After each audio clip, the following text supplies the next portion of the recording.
carne, 2 de cada espécie, macho e fêmea, farás entrar na arca, para os conservares vivos contigo.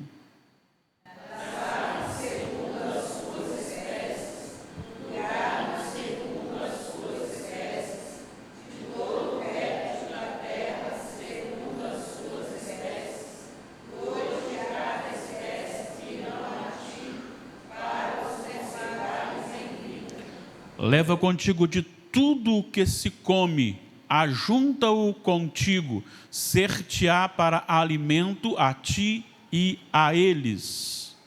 Assim fez Noé, consoante a tudo que Deus lhe ordenara. Olha, minha oração, meu anseio, meu desejo é que eu consiga passar aquilo que foi colocado no meu coração e que o Espírito Santo ainda acrescente nele aquilo que precisa ser acrescentado, e que você e eu saiamos edificados com a palavra do nosso Deus. Amém. Como é confortante para o nosso coração conhecer o Deus que nós servimos. Às vezes nós perdemos isso de vista, às vezes conhecemos a Deus e lidamos como se fosse uma coisa normal, como os demais vivem. Mas nós servimos a um Deus que domina todas as coisas, e eu gosto de usar sempre os detalhes, os mínimos detalhes. Tudo é dominado pelo Senhor, e estas forças que se levantam contra Deus como resistência, não diminui em nada a força de Deus. Sabe, eu poderia aqui comparar uma pulga querendo parar um trator, mas ainda assim seria algo inferior, porque o trator, por mais forte que ele seja, ele teria na sua resistência uma pequenina força que, de certa forma, mesmo que não fosse visível, diminuiria. Mas Deus não, Deus é como nada pode diminuir a sua força, o seu poder. Deus domina, conduz soberanamente a história e faz cumprir. E é aqui que eu quero que nós entendamos, para a gente começar o nosso estudo. Ele faz cumprir o seu propósito e promessa, e todas as coisas não acontecem por acaso. Tudo tem um propósito, e Ele faz tudo acontecer, usando até mesmo a maldade do coração do homem para fazer cumprir o seu propósito, sem ele mesmo ser contaminado com esta maldade, ou ser necessário colocar a maldade no coração do homem. É a partir disso que eu quero voltar um pouquinho com vocês, para a gente chegar até o dilúvio, para a gente entender algumas coisas importantes, como o pecado causou um desastre social. Há um conflito expresso no capítulo 4, versículo 1, quando você encontra Eva dizendo o seguinte. Eu vou ler a parte da narrativa, e vocês, a igreja, vai ler a parte de Eva. Capítulo 4, versículo 1 diz: coabitou o homem com Eva, sua mulher. Esta concebeu e deu à luz a Caim. Então disse: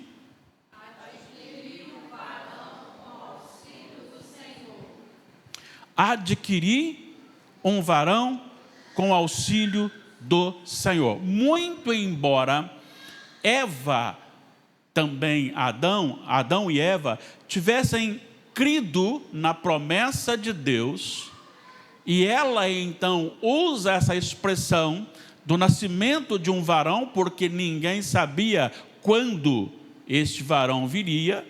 Eva entende a possibilidade de ser este varão. No entanto, este que Eva esperava ser alguém importante, tornou-se a expressão real, visível, da hostilidade proclamada por Deus em Gênesis 3,15.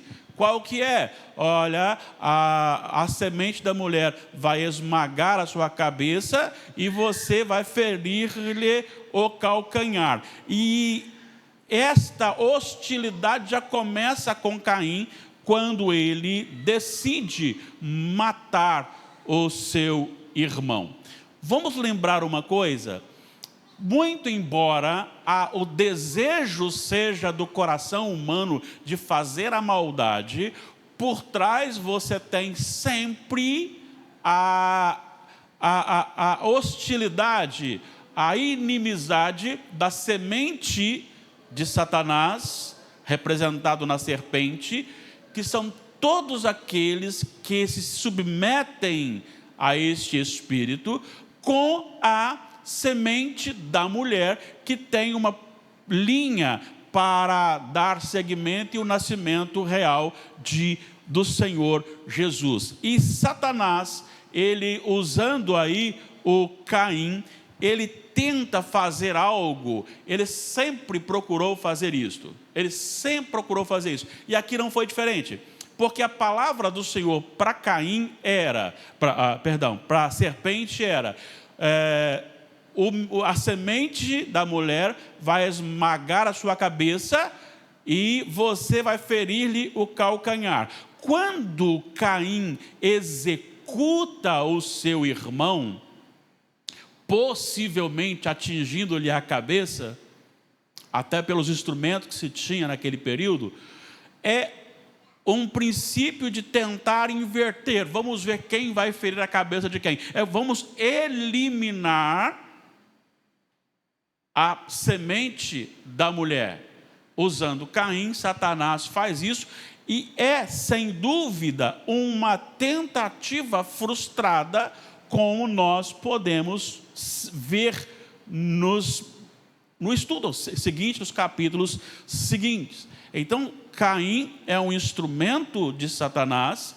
Esse instrumento de Satanás, ele tenta inverter, ele tenta esmagar a cabeça da semente da mulher, e isso tudo Satanás para impedir o nascimento real e principal do Senhor Jesus. Mas mesmo neste acontecimento de Caim, existe uma graça ministrada por Deus no juízo com um propósito.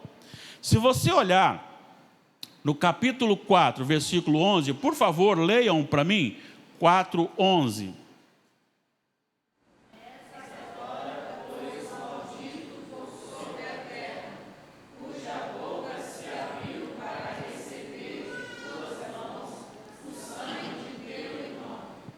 Veja, ele é amaldiçoado, mas ao mesmo tempo que Deus o amaldiçoou por causa do seu pecado, Deus ministrou sobre ele uma proteção diferenciada, que está no versículo 15, do mesmo capítulo 4, podem ler.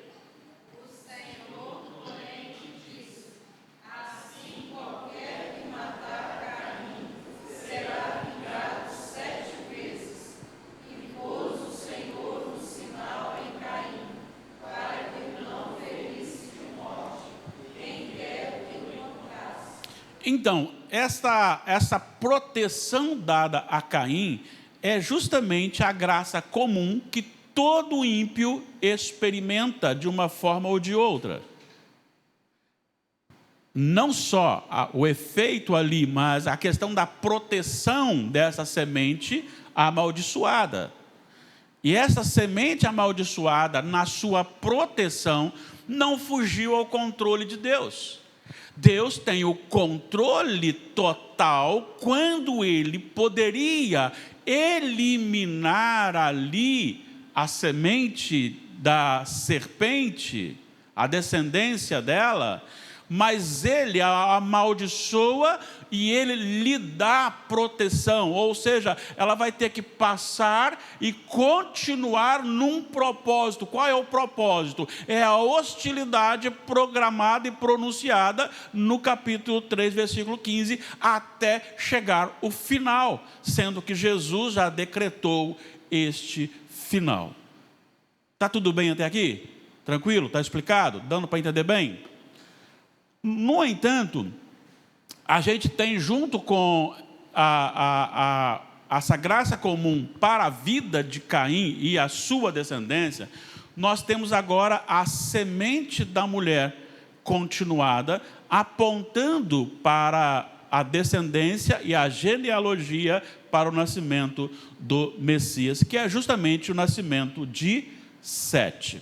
Se nós olharmos, o Senhor vai descrevendo a respeito da vida de Caim, da sua descendência. A gente vai voltar daqui a pouquinho lá para falar mais alguma coisa sobre isso. Mas agora o Senhor aponta e volta para mostrar que Ele também tem domínio e fez soberanamente nascer alguém que tem um espírito diferenciado, ou seja, Ele coloca um espírito diferenciado nele. Deus não perdeu. Quando Caim matou Abel, aparentemente é como se Satanás tivesse vencido. Mas Deus não perdeu o controle. Deus não perdeu o controle. E Satanás pensou ter ganhado, mas de repente Deus faz vir e nascer Sete. Vamos ver o capítulo 4, 25 e 26, por gentileza. Vamos lá? Tomou.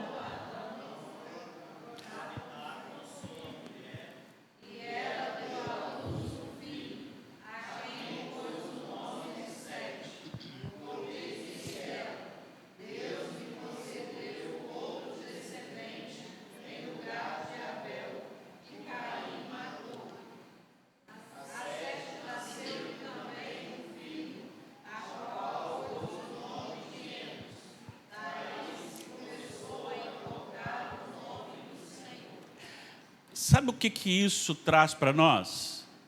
Uma mensagem de esperança.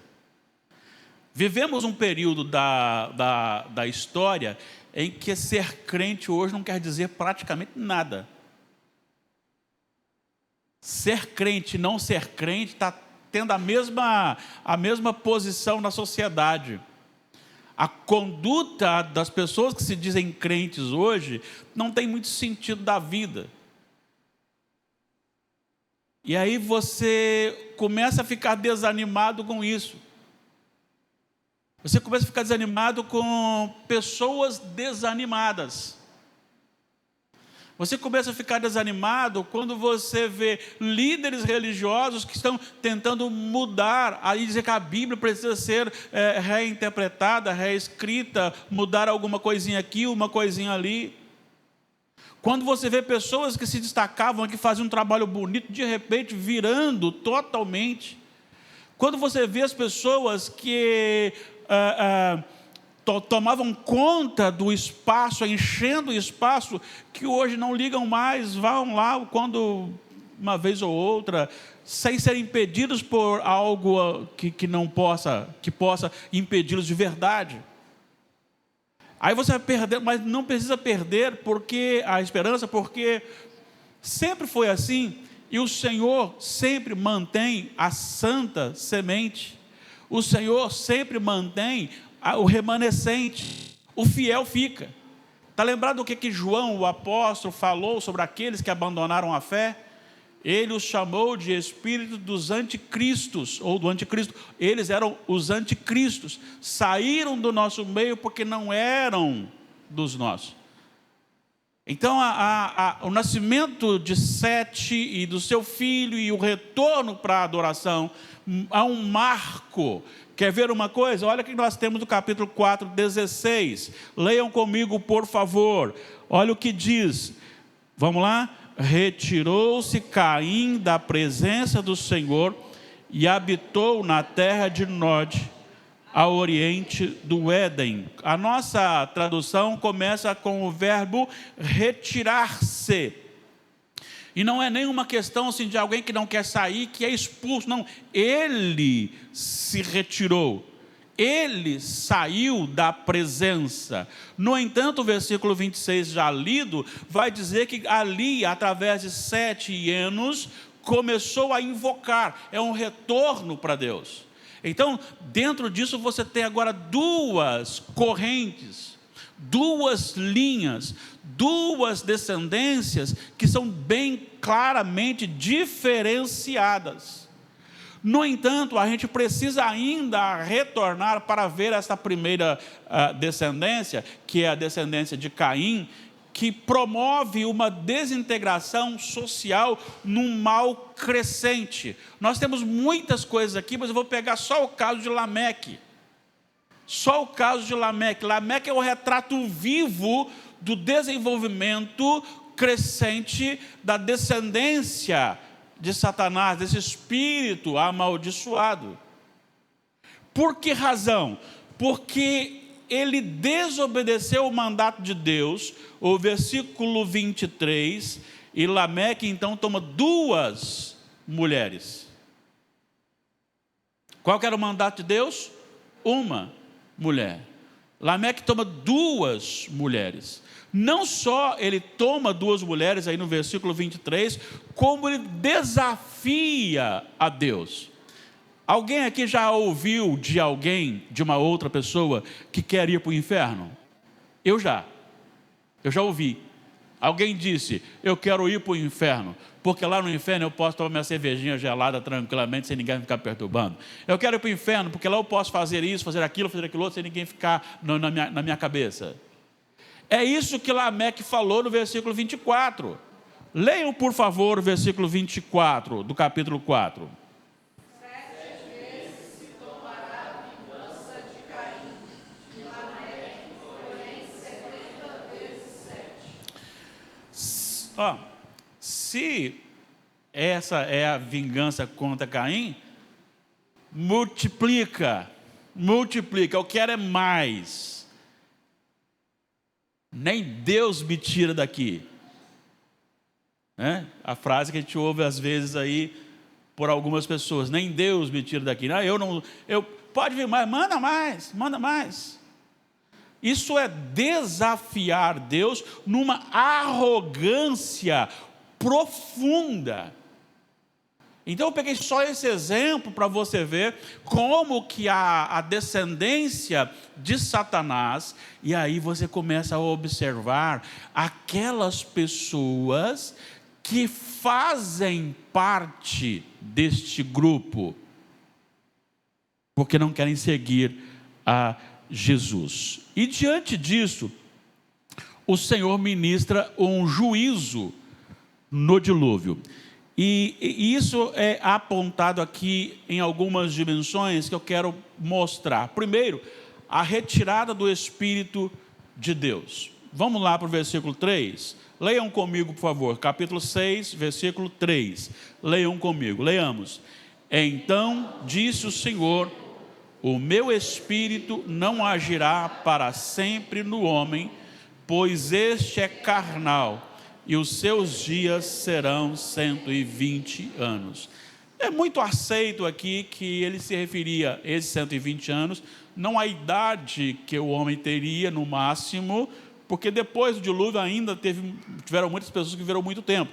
Aqui possivelmente seja dali até o juízo, ou seja, o tempo da construção da arca. Mas falando aqui sobre retirar o Espírito, é só a gente voltar no capítulo 1 de Gênesis, o versículo 2, nós veremos aqui o papel do Espírito. A terra, porém, estava sem forma e vazia, havia trevas na face do abismo, e o Espírito de Deus pairava sobre as águas, e aí começa então a surgir a vida. Retirar o Espírito é o símbolo de retirar a vida. É a descontinuidade do envolvimento pessoal direto do Senhor com o homem. Isso aqui é muito grave. É muito grave, porque o Senhor, Ele decide retirar aquilo que domina a natureza caída do homem. Paulo chama isso de ira de Deus. Quando Deus deixa o homem agir segundo a sua própria vontade. Isso é muito terrível. A gente precisa clamar a Deus para que Ele nunca na nossa vida, na nossa família, na nossa igreja, faça isso. Davi orou ao Senhor: cria em mim, ó Deus, um coração puro e renova dentro de mim um espírito firme. Não, o quê? Me retires o teu Santo Espírito. Um homem sem o domínio do Espírito Santo, ele está fadado à condenação eterna. O que ele faz tudo é voltado para a sua própria vontade. E também não só há uma descontinuidade desse envolvimento de Deus com o homem, mas também Deus está ministrando aqui ao destruir toda a terra. Ele está ministrando porque o homem pensa que ele tem domínio. Quem se lembra de uma fala do pregador aqui domingo, o reverendo Marcos, quando ele diz que na Europa as pessoas estão dizendo: deixa que eu resolvo, não precisamos de Deus. Nós resolvemos isto, não precisamos de Deus. Da mesma forma, a semente, a descendência de Caim estava envolvida de uma forma de que nós dominamos a natureza, nós dominamos a arte, nós dominamos a ciência. Quer prova disto? Volte comigo no capítulo 4, no versículo 20 e 21 e 22. Olha só o que ele diz: Ada deu à luz a Jabal. Este foi o pai dos que habitam em tendas e possuem gado, ou seja, aquele que domina sobre os animais. Logo em seguida, você tem o 21, o nome de seu irmão era Jubal. Você tem Jabal, que domina entre os animais. Você tem Jubal, foi este o pai de todos os que tocam harpa e flauta. Tem uma habilidade artística. E você tem, no final, uma questão relacionada à própria ciência, porque é aquele que inventa, aquele que cria instrumentos cortantes de bronze e ferro. Tubal-Caim. E eles começam então a dominar isso, e Deus depois vira e diz: eu vou acabar com tudo. Deus estava dizendo o seguinte: não só retirarei a vida, retirarei o meu relacionamento, mas também retirarei aquilo que vocês pensam dominar. Vocês não dominam nada. E é a partir daí que nós temos então um encontro com a arca de Noé, como um favor à semente da mulher. Sabe, isso aqui é muito importante. Muito importante. Deixa eu perguntar, até agora, tem alguma dúvida que foi falado? Se tiver, não saia com dúvida. Pergunta, por favor. Tá? A arca, ela tem ela faz uma analogia ao nosso Redentor. Primeiro, porque ela pronunciava o juízo de Deus. A arca era o último grande evento marcado para receber o juízo. Nascimento, crucificação e ressurreição, a ascensão de Jesus, descida do Espírito, é o último evento para o retorno de Jesus em juízo. A arca era o único meio de se salvar do juízo, ou de ser salvo do juízo.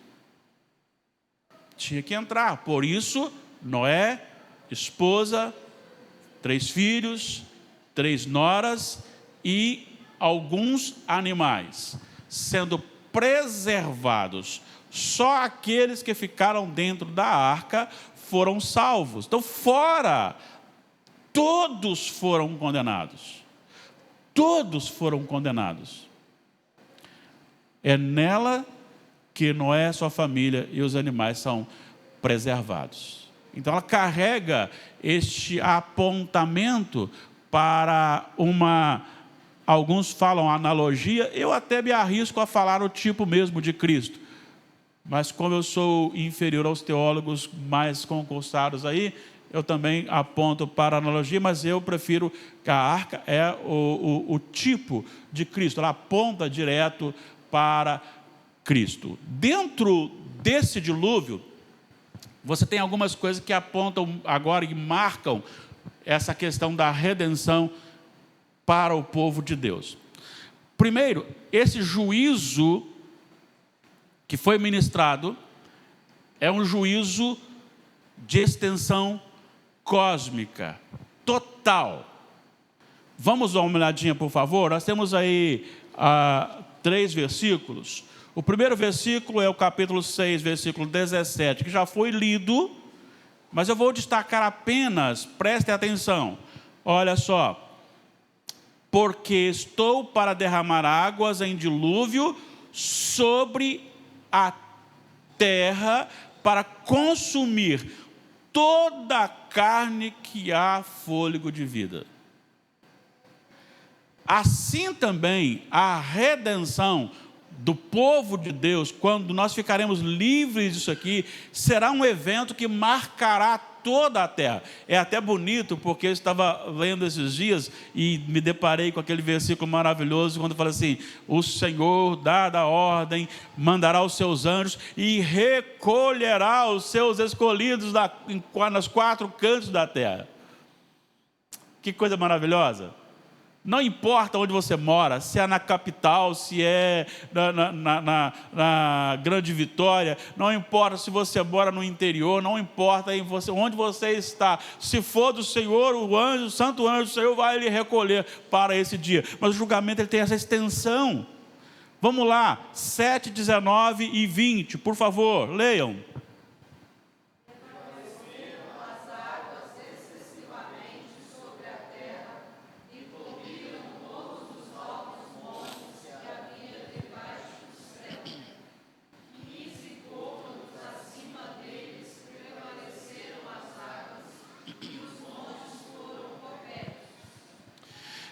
Então, mostra que ali, todo ser vivente experimentou o juízo e Noé a redenção. Aqui nós temos Cristo voltando e a semente preservada, os remanescentes fiéis, são também guardados nesta santa arca, que é Cristo Jesus, e os demais, todos os demais, serão condenados. Também no dilúvio você tem um prelúdio do esmagamento da cabeça da serpente. Qual? É justamente você perceber que Deus desmonta toda a arrogância daquele povo. Toda a arrogância. Desmonta tudo que pudesse ser do homem. Você imaginou quando começou a chover, o que se passou na cabeça daqueles homens? Antes Noé está lá pregando, falou: gente, vai chover, havia um dilúvio, Deus falou, o único meio é a arca. Porque Pedro fala que Noé é pregador da justiça, então Noé estava proclamando a justiça de Deus. De repente, a porta é fechada e não é Noé que fecha a porta. É Deus que fecha a porta, de fora para dentro. Noé não podia abrir a porta. E a porta não pôde ser aberta mesmo. Todos pereceram. Deus estava dizendo para a serpente: eu domino sobre você, e o que você vê um pouquinho agora será o seu final no último dia. A semente da mulher liberta, mantida e restaurada. Porque quando ele esmaga, ele mata a outra e ele preserva, como ele preservou foi algo soberano. Não foi uma iniciativa de Noé que teve uma ideia. Deus falou que vai mandar um dilúvio, vamos construir uma arca aqui. Não, Deus disse: construa uma arca com esta medida, assim, assim, assim, assim, assim, assim. E depois ainda diz: agora entra, pega os animais, entra, e agora fecha. Fecha. A Santa Semente, capítulo 8, versículos 21 e 22. O que está escrito aí? Vamos ler? E o Senhor aspirou o suave cheiro e disse consigo mesmo: não tornarei a amaldiçoar a terra por causa do homem, porque é mau o desígnio íntimo do homem desde a sua mocidade, nem tornarei a ferir todo vivente como fiz.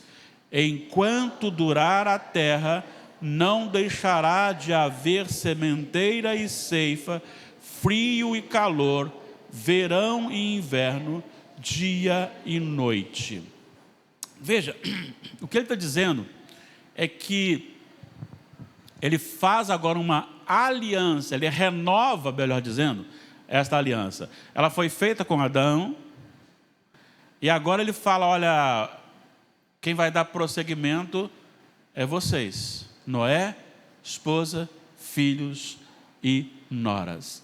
E a criação mantida para a continuação da semente da mulher. Olha o que diz no capítulo 9, versículo 1: e abençoou Deus a Noé e seus filhos, e lhes disse: sede fecundos e multiplicai-vos, enchei a terra. Depois, os versículos 11 a 17, nós lemos: estabeleço a minha aliança convosco, não será mais destruída toda a carne por águas do dilúvio, nem mais haverá dilúvio para destruir a terra. Disse Deus: este é o sinal da minha aliança que faço entre mim e vós, entre todos os seres viventes que estão convosco para perpétuas gerações.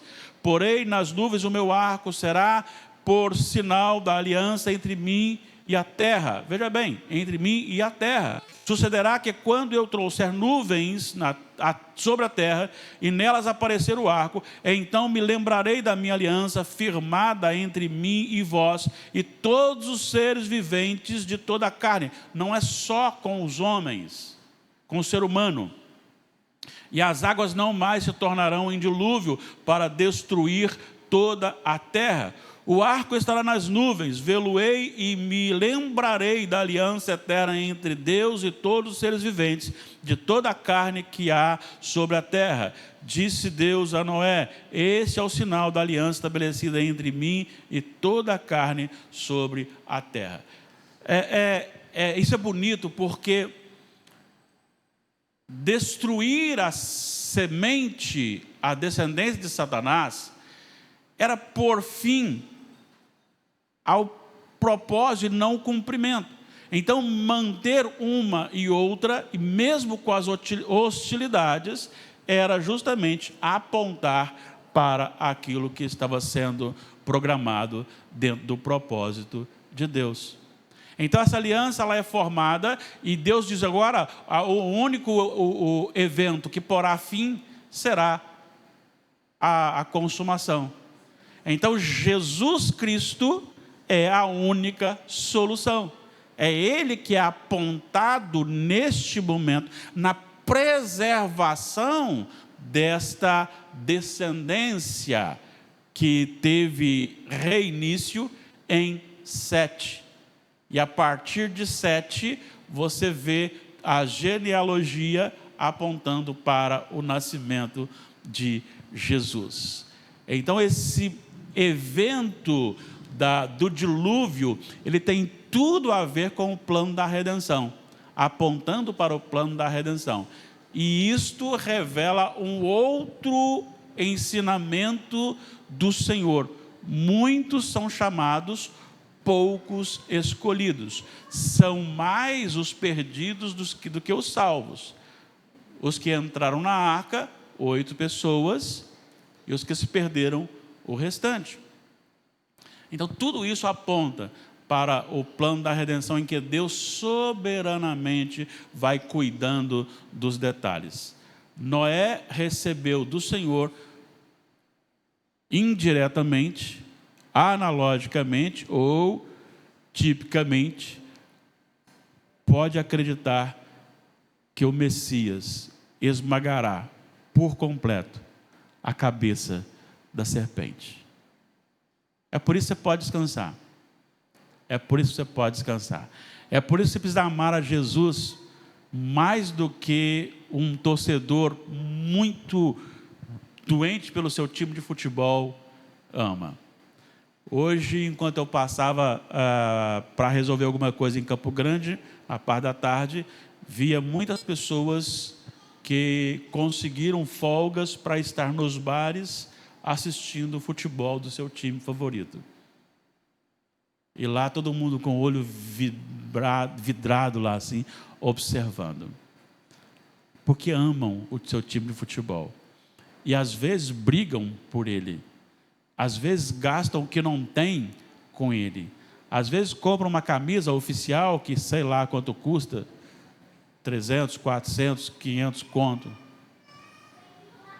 E fazem isso com alegria, porque é um prazer pessoal. Eu não estou falando que ele está, absurdo, não estou dizendo isso não. O dinheiro é dele, ele gasta como ele quiser.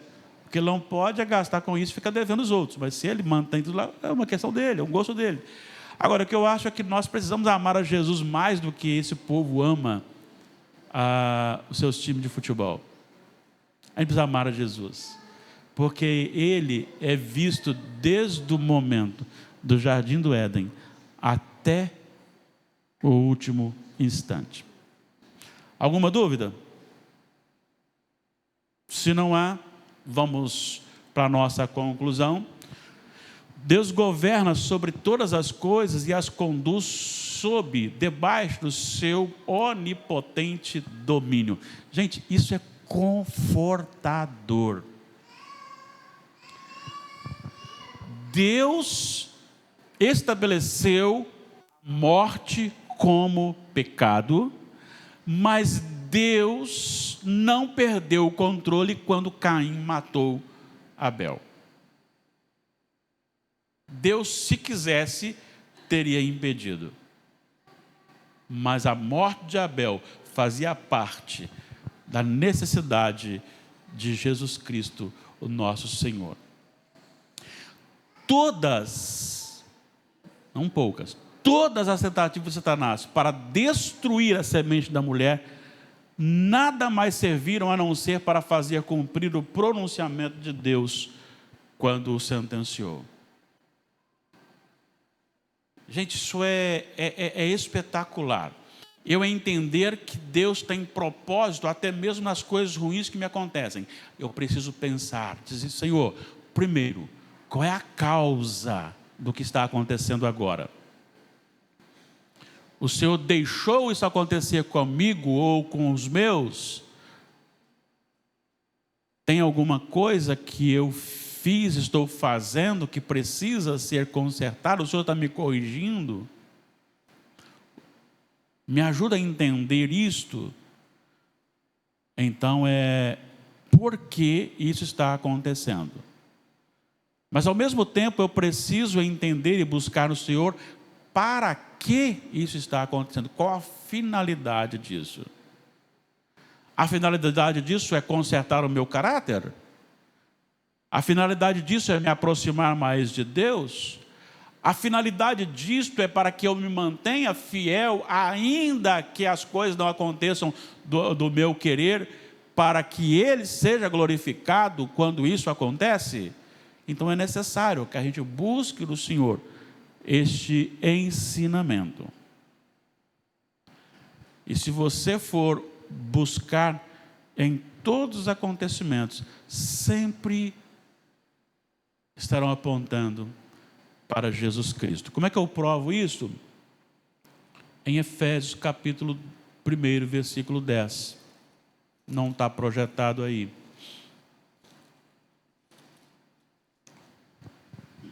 Eu preciso ler um pouquinho antes. Eu preciso ler a partir do versículo 6, quando ele fala o louvor da glória da sua graça, que ele nos concedeu gratuitamente no amado, a nossa redenção, pelo sangue dele, a remissão dos nossos pecados, segundo a riqueza da sua graça, que derramou abundantemente sobre nós, em toda sabedoria e prudência, desvendando o mistério da sua vontade, segundo o seu beneplácito, que propusera em Cristo, de fazer convergir nele, na dispensação da plenitude dos tempos, todas as coisas. Em Gálatas capítulo 3, ele diz que a lei nos serviu de instrutor. Foi uma instrutora, uma pedagoga, uma educadora, para dizer, olha só, você quebrou aqui, você quebrou aqui, você quebrou aqui, você quebrou ali, quebrou lá, então você precisa de um Salvador, que é Jesus Cristo. Tudo na Bíblia tem a ver com cruz, ressurreição, glorificação. Tudo. É por isso que nós podemos nos alegrar no Senhor, não só agora, mas sempre e para sempre. Deus nos abençoe e Deus nos coloque essa alegria no coração, para a glória dele. Vamos colocar em pé?